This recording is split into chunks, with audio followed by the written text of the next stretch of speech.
1945년 12월 말 모스크바로부터 한반도에 날라온 신탁 통치 이 사음절의 단어 하나가 한반도를 극심한 정치적 혼란으로 몰아넣기 시작합니다.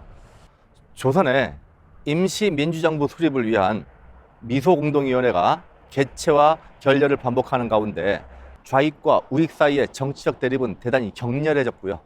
이 과정에서 남한만의 단독정부 수립의 주장도 등장합니다. 좌우 합작을 위한 새로운 정치적 모색도 전개되었죠. 하지만 미소공동위원회가 결렬된 가운데 공은 유엔으로 넘어가게 됐고요. 유엔에서는 사실상 남한만의 단독 선거를 진행할 것을 결의하게 됩니다. 해방을 맞이한 이 땅에 어떻게 하다 사실상 분단이나 다름없는 남한만의 단독 선거가 시행되는 것이 결정되었는지 그 과정을 지금부터 살펴보도록 하겠습니다.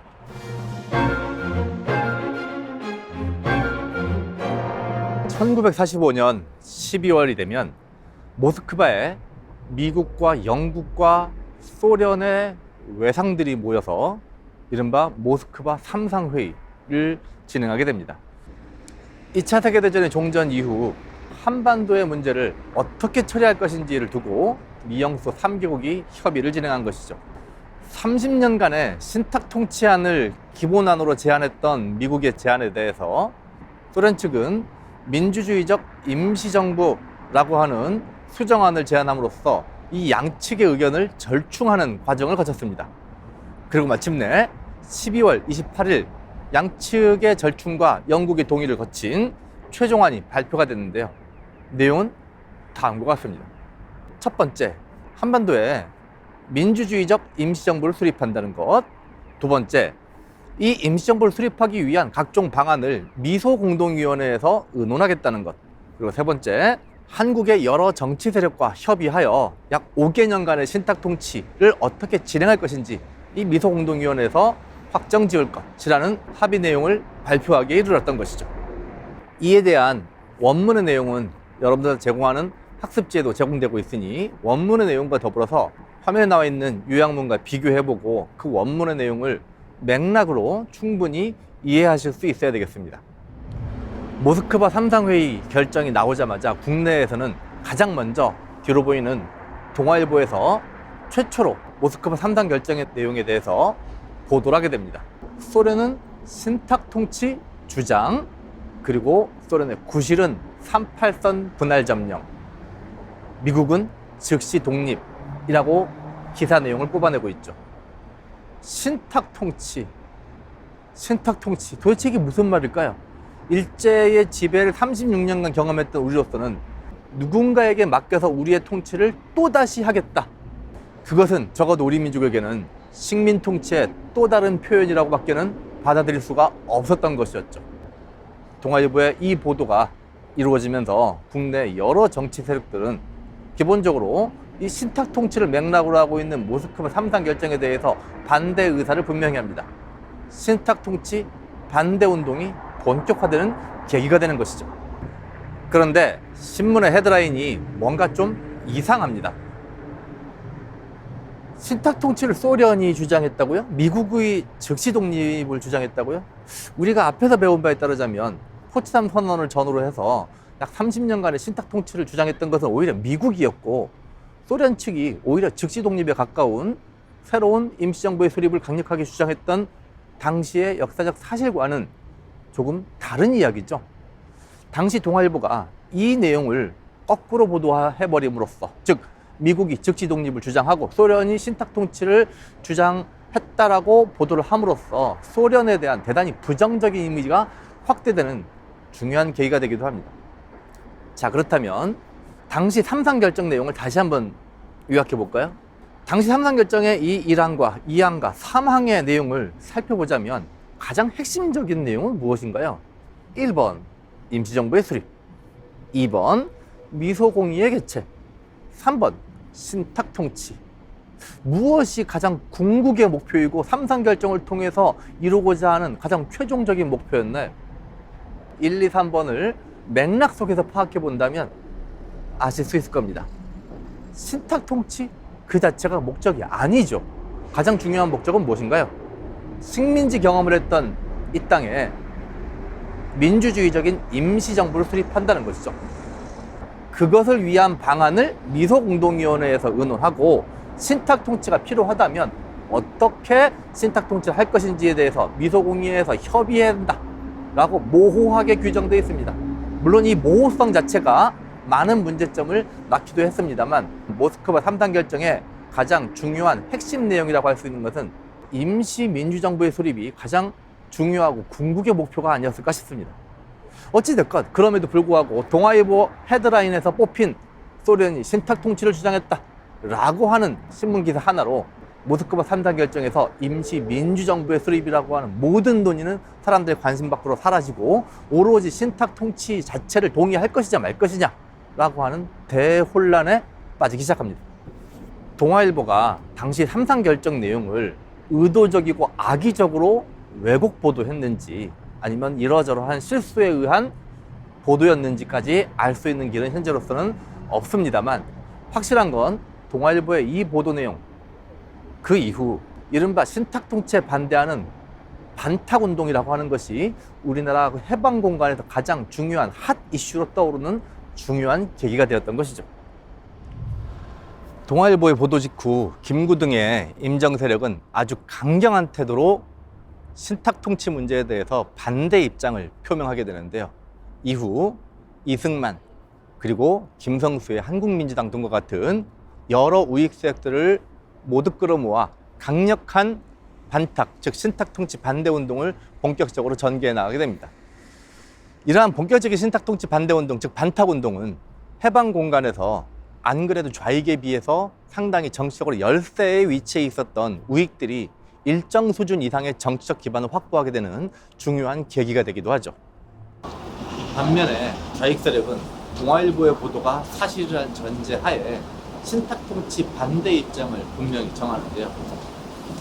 하지만 1946년 1월이 되면서 조선공산당의 박헌영이 평양을 갔다 오고 소련의 타스 통신이 모스크바 3당 결정에 대한 보도를 하게 되면서 좌익의 입장은 모스크바 결정에 대한 총체적 지지로 선회하게 됩니다. 여기에서 한 가지 분명히 해둘 것은 사진에서도 알 수 있듯이 우익 측은 신탁통치 반대, 즉 반탁의 입장을 분명히 했던 것만은 확실합니다. 하지만 당시 좌익 측의 플래카드를 보면 3상 결정에 대한 절대 지지, 즉 3상 결정에 대한 총체적 지지를 했다라고 하는 것을 알 수 있죠. 이것은 신탁통치를 찬성한다는 의미의 찬탁과는 엄밀히 다르죠. 찬탁은 신탁통치 그 자체를 찬성한다는 것이고 3상 결정을 지지한다는 것은 임시민주정부의 수립이라고 하는 궁극의 목표를 위하여 미소공동위원회 결정사항을 전반적으로 총체적으로 지지한다는 것이기 때문에 성격이 다르다는 점인 것이죠. 여기서 한 가지 분명히 해둘 것은 당시 좌익과 우익 사이의 정치적인 갈등 양상이 우익의 반탁과 좌익의 찬탁 사이의 갈등으로 다소 잘못 알려지는 부분이 있는데요. 우익이 반탁을 주장한 것, 즉 신탁통치 반대를 주장한 것은 맞습니다. 하지만 당시 좌익이 주장한 바는 신탁통치 그 자체를 찬성했다기보다는 모스크바 3당 결정을 총체적으로 지지했다라고 하는 사실이 조금 다르게 해석될 수 있는 뉘앙스와 여지들을 남기고 있다는 사실이죠.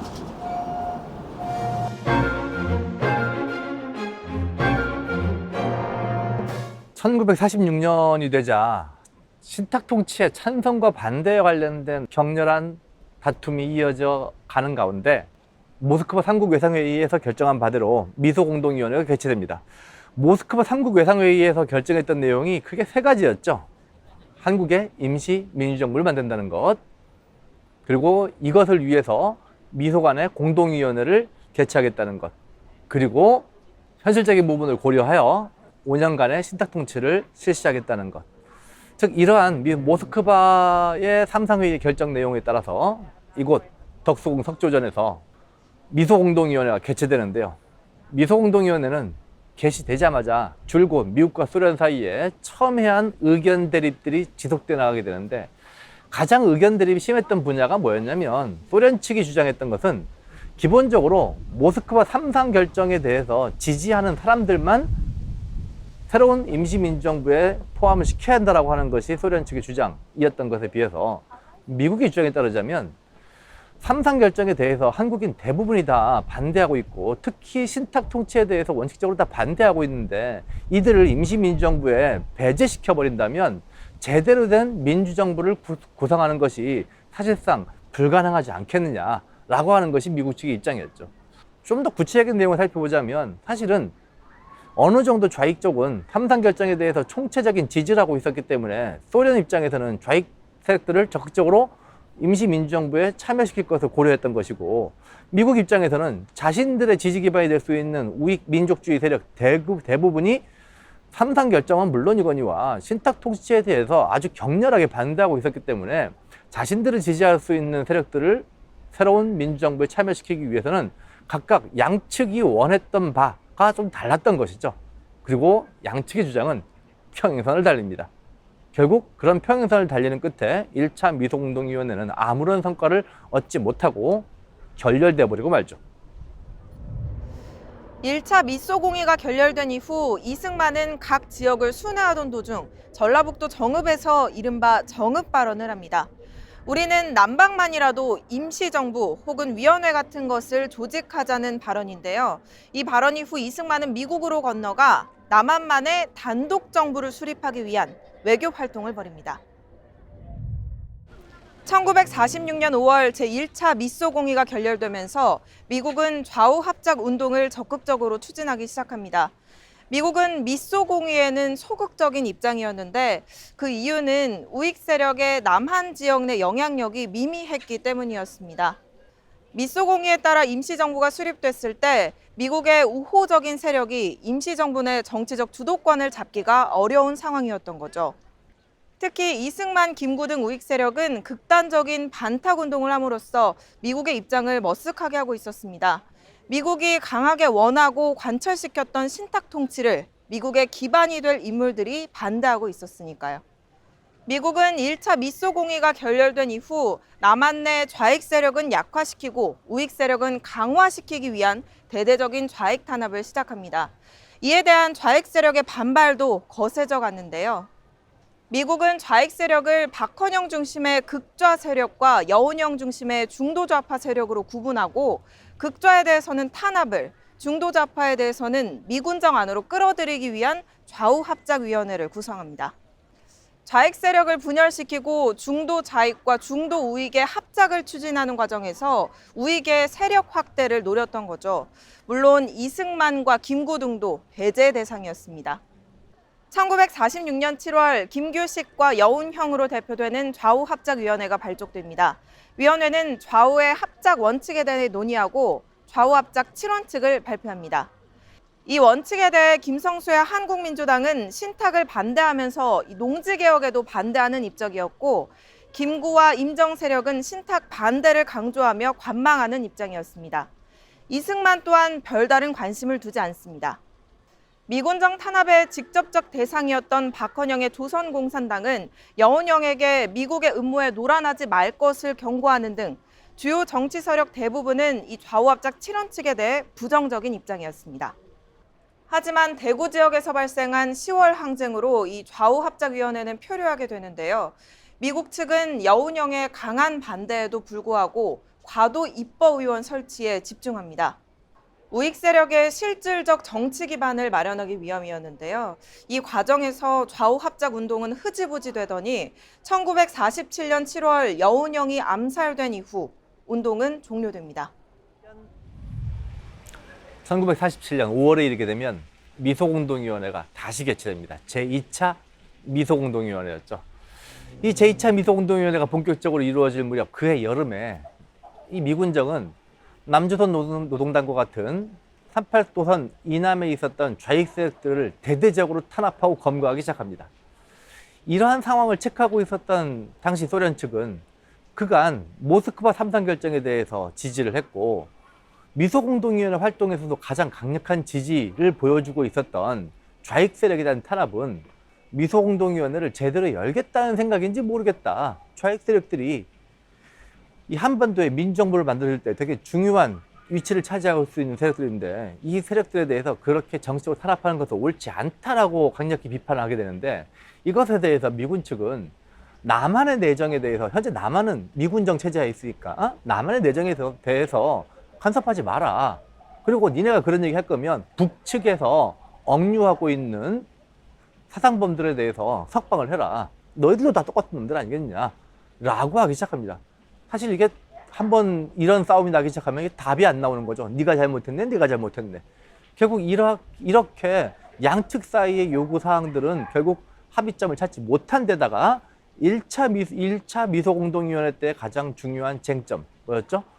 누구를 새로운 한반도의 민주정부에 참여시킬 거냐, 모스크바 3상 결정을 지지하는 사람들을 포함시킬 거냐, 지지하지 않는 사람들도 포함시킬 거냐에 대한 논쟁이 다시 한번 벌어지면서 결국 2차 미소공동위원회도 결렬돼 버리고 합니다. 미소공동위원회가 더 이상 진전될 가능성이 없다고 판단한 미국은 결국은 자신들이 처음부터 강력하게 주장하고 있었던 한반도에 대한 신탁 통치안을 포기하고 이 한반도 문제를 유엔 총회로 넘겨버리게 되죠. 그렇다면 유엔 총회에서는 이 한반도 문제에 대해서 어떻게 접근하고 어떠한 판단을 내렸을까요?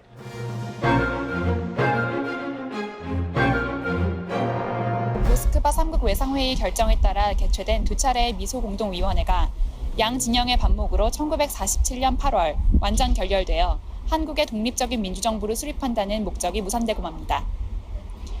한국 문제가 표류하게 되자 1947년 9월 미국은 국제연합총회에 한국의 독립 문제를 정식 의제로 상정하게 됩니다. 미국 측은 한국 문제의 해결 방안으로 유엔을 감시하에 남북한 총선거를 실시한 후 정부 수립과 동시에 미소 양국군의 동시 철수를 주장한 데 반해 소련 측은 한국인 스스로 그들의 문제를 해결할 수 있도록 미소 양국군 동시 철군 및 한국 독립문제 토의에 참가할 남북한 대표 참가를 내용으로 하는 결의안을 제출하였습니다. 1947년 11월 총회 본회의에서 미국 측 안을 43대 0, 기권 6이라는 압도적인 다수결로 채택함으로써 모스크바 3상 회의가 규정한 독립국가 수립 및 5개년 신탁 통치안은 국제정치 무대에서 묵살되고 한국 문제의 새로운 방향이 제시되었습니다. 국제연합 결의에 따라 한국의 총선거를 감시하기 위하여 유엔의 한국임시위원단이 한국에 파견됩니다. 유엔 총회에서 남북한 인구 비례에 의한 총선거를 결정하자 이 선거를 감시하기 위한 유엔 한국임시위원단이 국내로 들어옵니다. 자, 이 한국임시위원단은 국내에서 활동을 하면서 38선을 넘어 북쪽으로도 들어가가지고 총선거 활동을 진행하려고 하는데요. 소련 측의 반대와 북측에서의 거부 때문에 북쪽 지역으로의 진입이 거부당합니다. 이건 어떻게 보면 당연한 것이 당시 남북한 간의 인구 비례가 2대1 정도, 남한의 인구가 북쪽에 비해서 한 2배 정도의 인구를 가지고 있었기 때문에 총선거가 이루어지게 된다면 남측에게 훨씬 더 유리한 선거 결과가 나올 수밖에 없는 구조였던 것이죠. 이것이 결국 북쪽에서 받아들이지 않음으로써 유엔 총회에서 결정한 남북한의 인구 비례에 의한 총선거는 실행되지 못한 채 결국 이 문제는 다시 또 유엔으로 넘겨지게 됐던 것이죠. 그러나 소련 군정 당국이 유엔 한국임시위원단의 북한 지역 입경을 거절함으로써 북한 지역에서의 역할 수행이 불가능하게 됩니다. 국제연합 소총회는 이와 같은 상황을 보고받고 그해 2월 위원단이 한국 내의 가능한 활동 지역에서 선거를 실시하게 하는 결의안을 채택합니다. 이에 따라 유엔의 한국임시위원단은 1948년 5월 10일 북한 지역의 선거를 유보한 채 남한 지역만의 선거를 실시하도록 하는데요. 유엔의 이러한 결정이 한반도에 어떠한 정치적 혼란을 가져오게 될지 그들은 전혀 예상하지 못했습니다.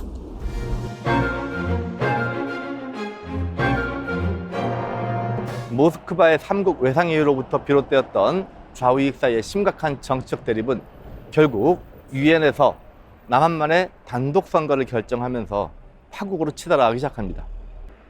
아, 이거 어떡하죠? 정말 이대로 남한만 단독 선거가 진행되는 것일까요?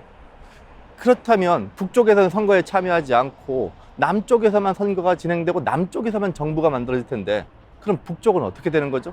이제 남과 북이 완전히 영영 이별을 하게 되는 건가요?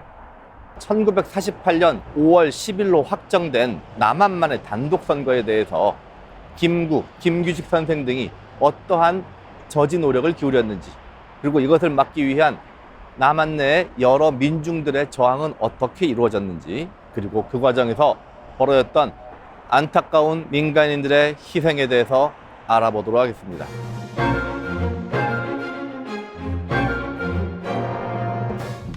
유엔에서 한반도 문제가 논의되는 동안 국내에서는 단독 정부 수립에 반대하고 있었던 김규식 선생 등이 북측의 정치 지도자들에게 제안을 하여 1948년 4월 전조선 재정당 사회단체 지도자 연석회의, 이른바 남북정치협상이 개최되게 됩니다.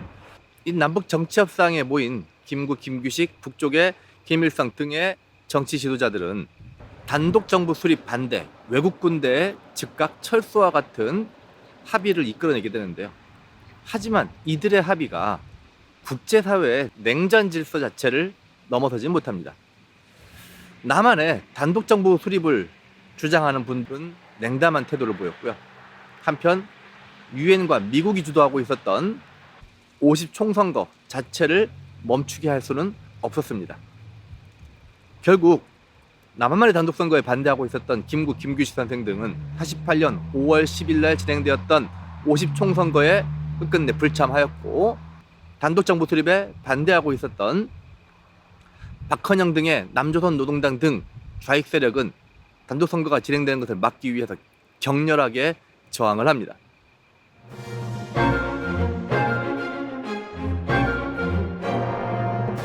또한 남조선 노동당을 중심으로 제주도에서는 남한만의 단독 선거를 반대하는 대대적인 움직임이 진행돼 나가게 되는데요.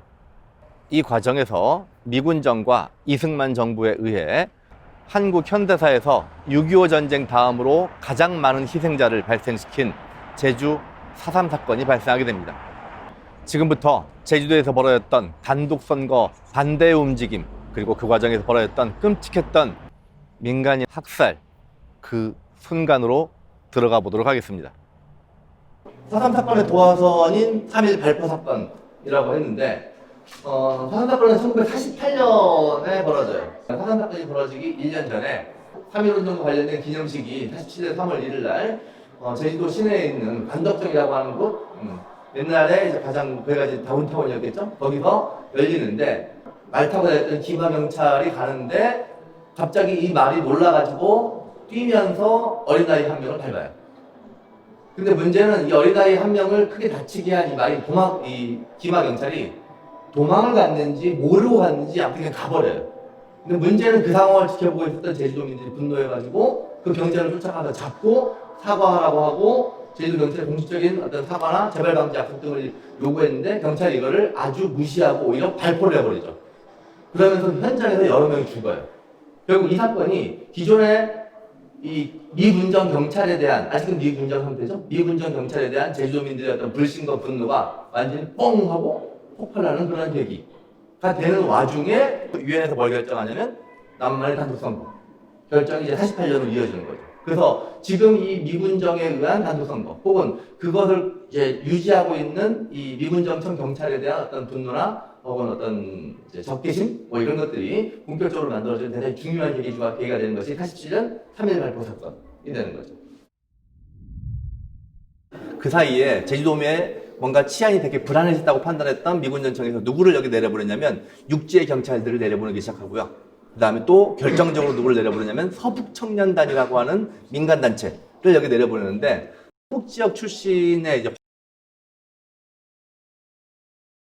이게 많았던 이 서북청년단들이 북쪽에서 월남하면서 기본적으로 이 사회주의 세력에 대한 아주 극단적인 분노와 감정들을 가지고 있는 사람들, 아주 극우적인 성향을 가진 사람들이 이 남쪽으로 내려오게 되는데, 이때 미군정청이 그 서북청년들을 제주도에 보내서 당시 제주도에 있었던 어떤 좌익적인 측면들과 충돌하게끔 만드는, 일부러 그러고 조장하지 않았나라고 하는 의심을 받게 하는 측면이 하나 있죠. 자, 그러던 어느 날 88년 4월 3일 날 새벽 2시를 기점으로 해서 한라산 주변에 있는 주요 오름마다 봉화가 타오르기 시작합니다. 그걸 신호로 해가지고 제주도 각 지역에 마련되고 있었던 선거사무소, 5월 10일 날이 총선거가 예정돼 있었죠.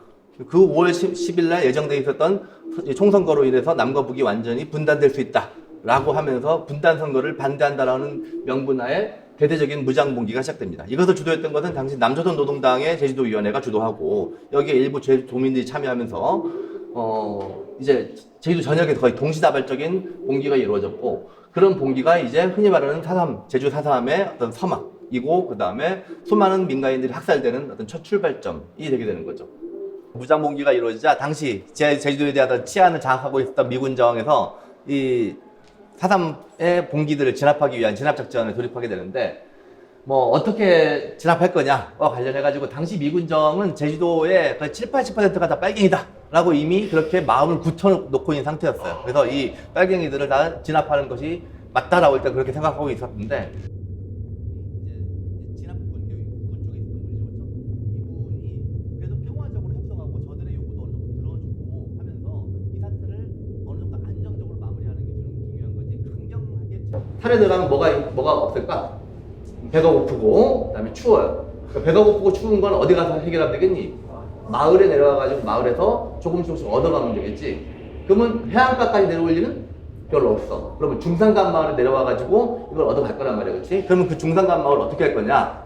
그 중산간 마을이 존재함으로 인해가지고 미국이 이 폭도들이 계속 생존할 수 있는 중요한 조건이 되는 거죠. 그래서 지금 이거 등고선이에요? 한국 제 시간에 배웠나? 등고선을 중심으로 해가지고 저기 빨간 점들이 중요한 중산간 마을들이었고, 저 중산간 마을들을 미군정이 다 없애버리고 결정을 합니다. 그래서 선을 그어요. 해안선에서 5km 이상 떨어진 지역에 이동하는 자는 다 폭도다, 빨갱이다 라고 해가지고 그 5km를 벗어난 지역에 선을 그어가지고 그 안에 있는 바운더리 안에 있는 모든 마을들을 다 이제 폭격을 가하고 불을 태우기 시작해.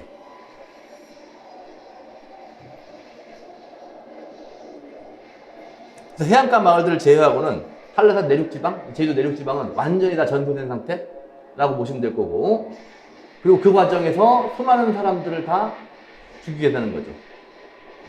그 다음에 그 과정에서 정말 마을 사람들 대부분은 사망했거나 아니면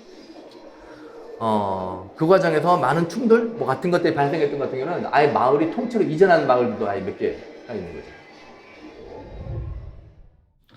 쌍둥이 아방이 한 30명 돌아당 그 땅방 죽여버린 데가 안에 지금 어떤 사람 들어오나. 사람 모르게 살아남았다는 소리구나. 아니 그때 총 팡팡팡팡팡 쏴불면 맞은 놈은 맞고 안 맞은 놈은 아예 맞고 하면 팡팡팡팡 쏴불면 그냥 흡덕거리던 그 사람들은 도망가버리게. 도망가보나 그 사람은 펀치 아예 맞으난 그냥 돌아온 거라.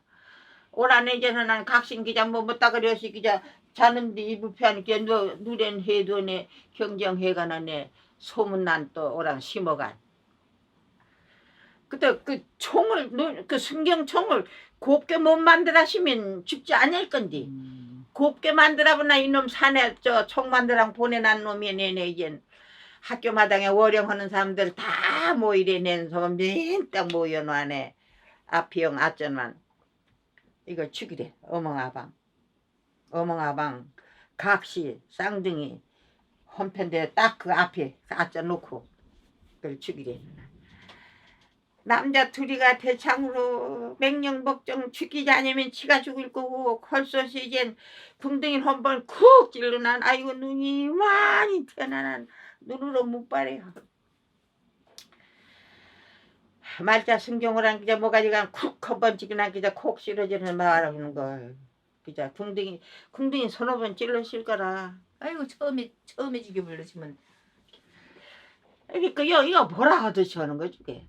우리 어머니가 40이니까 40으로 45거지 45에서 신거지 그냥 막 일렬로 쭉 세웠다야. 여기는 35거지 무슨 30거지 그냥 쭉 세는 우리 어머니가 40이니까 이제 그 줄마다 그 차대를 그냥 화물차대에 막 실르는데 이 짝이 실름지키 가면 나 엉덩이 바트새끼 처럼 앙 하면 요 짝들이 털락 튀고 요 짝이 유리할 것 같으면은 요 짝들이 텄당.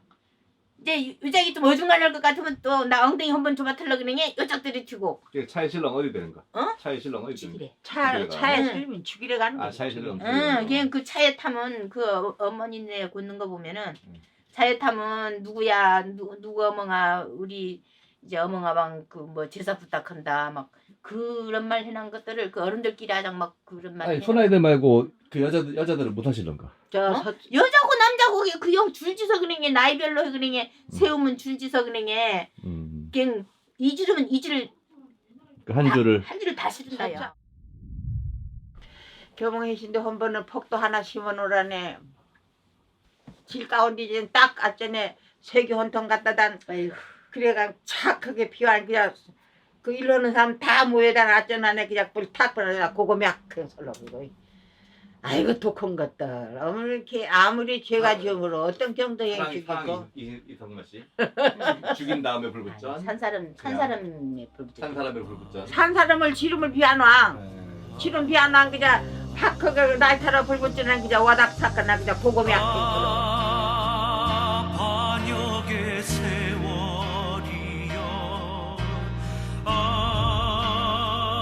통곡의 세월이여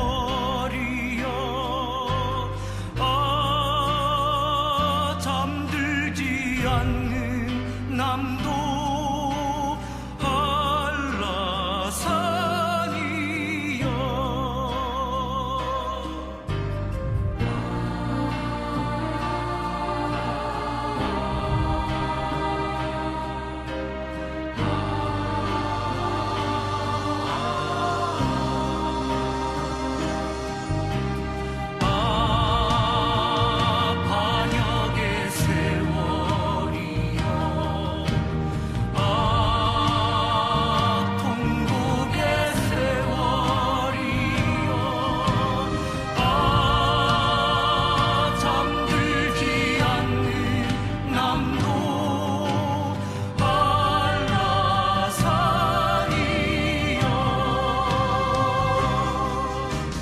사담이 지난 지 한 1년 좀 지났어요. 이제 48년 4월 달 시작해서 겨울이 지났죠. 49년 3월이 되면 여기 나와 있지만 귀순하면 살려줄게. 투항해. 항복하면 다 살려줄게 해가지고 이때 정말 많은 사람들이 내려와요. 산에 갔다 온 사람, 여기서 산에 갔다 온 사람은 무장 폭도들도 있었지만 아까도 얘기했지만 중산간 마을이 불탈 때쯤에 진압 초기에 젊은 남자라면 다 빨갱이들하고 규정 짓고 미군정이 진압작전을 펼쳤기 때문에 실제로 그 사람이 남조선 노동당의 소속 구성원이든 아니든 상관없이 어찌됐건 죽임을 당하는 것을 여러 차례 목격했기 때문에 젊은 남자들 상당수는 본인이 남로당원이 아님에도 불구하고 산으로 간 경우도 되게 많았어요. 그렇게 갔던 사람들이 이제 내려와서 일반적인 평범한 생활을 하기 위해서 살아가고 있었는데 무슨 일이 벌어졌느냐. 49년 그 다음 해가 몇 년이죠? 1950년. 이제 어떤 일이 벌어지는 거니? 6.25 전쟁이 시작됐죠. 여기 예비검속이라는 단어가 있는데 예비검속은 말 그대로 예비해서 전쟁이 발생할지도 모르니까 미리 뒤져가지고 다 체포해서 끌고 가버리는 거를 예비검속이라고 하는데 제주도에서만 벌어지는 일은 아니에요.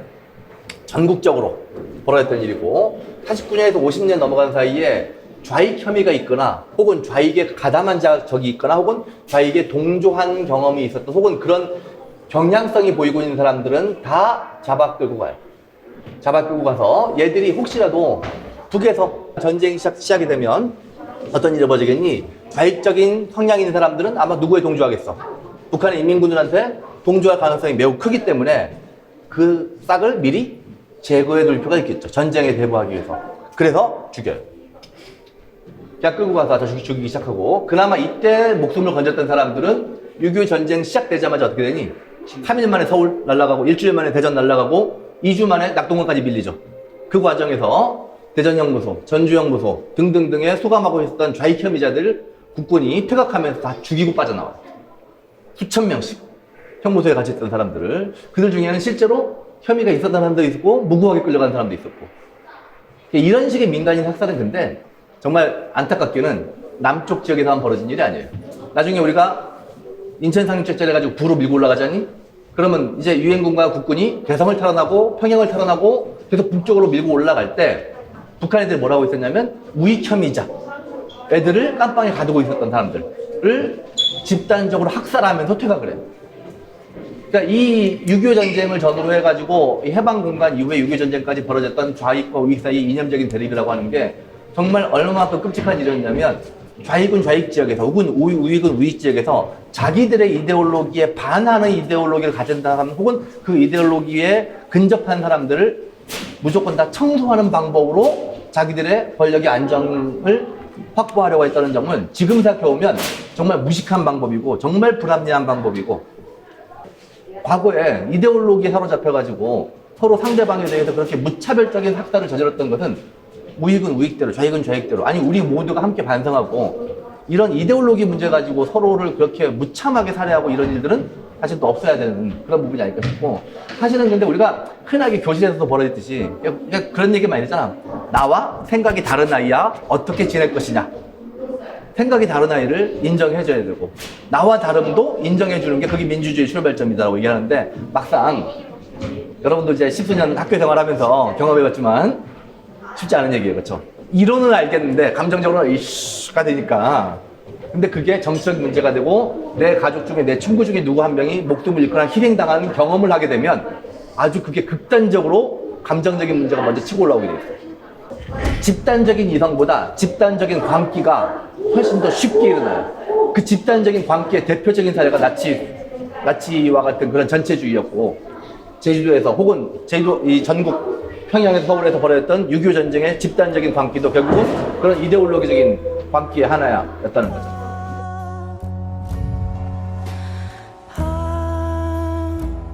반역의 세월이여,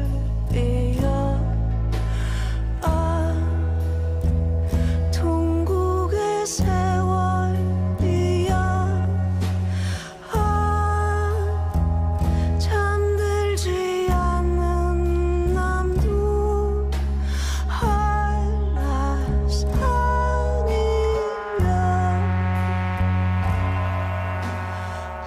왜 그들은 남한만의 단독 선거를 그렇게 강력히 반대를 했어야 했는지, 그리고 왜 국가 권력은 민간인들을 그렇게 잔혹하게 학살을 해야만 했는지, 그리고 국가 권력의 맨 앞에서 실질적인 폭력으로서 아무 죄 없는 제주도 민간인들을 왜 그렇게 죽여야만 했는지, 이런 것들에 대한 실체적 진실이 본격적으로 밝혀져야 될 시기라고 생각합니다. 왜 핏빛 동백꽃이 되어 산으로, 바다로, 밭으로 그들의 목숨이 수도 없이 쓰러져 가야 했는지, 이제는 우리가 정확하게 알아야 할 때가 됐다고 생각합니다. 반역의 세월이여,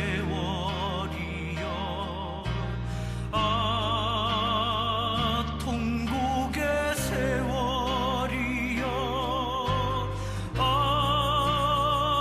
잠들지 않는 남도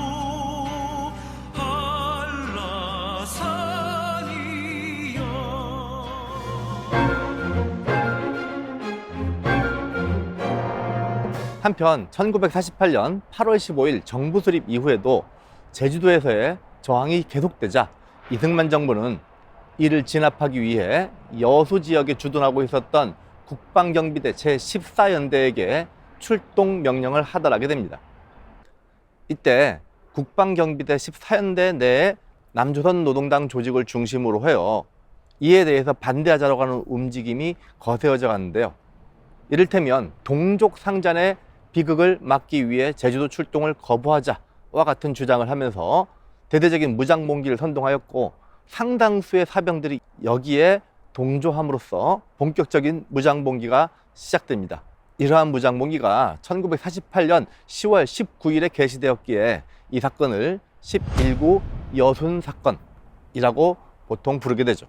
그들은 여수와 순천을 비롯한 전라도 동부 지역의 6개의 군을 순식간에 차지하게 되는데요.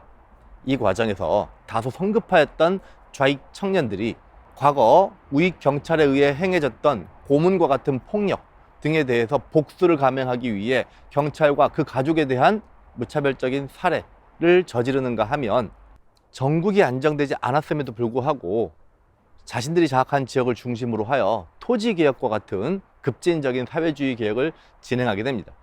하지만 정부에 의한 진압군이 파견되면서 이 지역에서 일어났던 반란은 불과 일주일여 만에 완전히 진압되게 되는데요.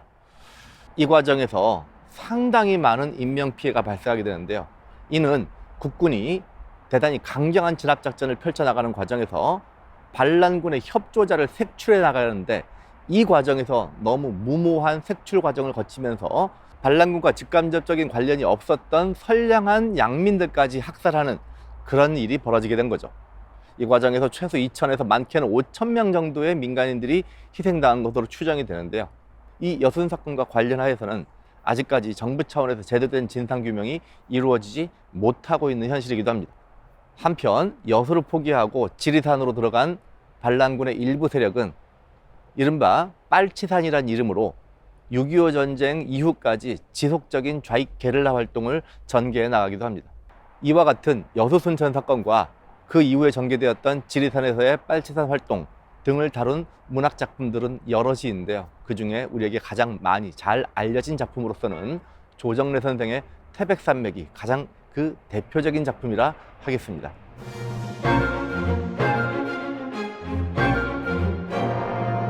2차 세계대전 이후 우리에게 찾아온 냉전이라고 하는 괴물은 두 나라를 분단의 상황으로 몰아넣었죠. 저 멀리 유럽에 있는 독일을 동독과 서독으로 갈라놓았으며 이 땅 한반도를 남한과 북한으로 갈라놓았습니다. 그렇게 분단은 시작되어 버렸으니 우리가 앞으로 어떻게 이 분단을 극복할 것인지, 그것은 앞으로 지속적으로 우리가 관심을 가지고 살펴보아야 될 부분이라 하겠습니다. 한편 48년 8월 15일 날 수립된 이승만 정부는 이제 해방을 맞이하여 우리 민족이 반드시 해결해야 하는 역사적 과제들을 해결해야 했죠. 이를테면 친일 반민족 행위자들을 심판해내는 것, 그리고 일본의 경제 스타일에 의하여 엉망진창이 되어버린 우리의 경제를 다시 회복시키고 바로잡는 일, 일본에게 빼앗겼던 토지를 다시 되찾아와서 이제 그것을 농민들한테 재분배하는 일, 그러한 일들을 이승만 정부가 어떻게 나가는지 알아보도록 하겠습니다.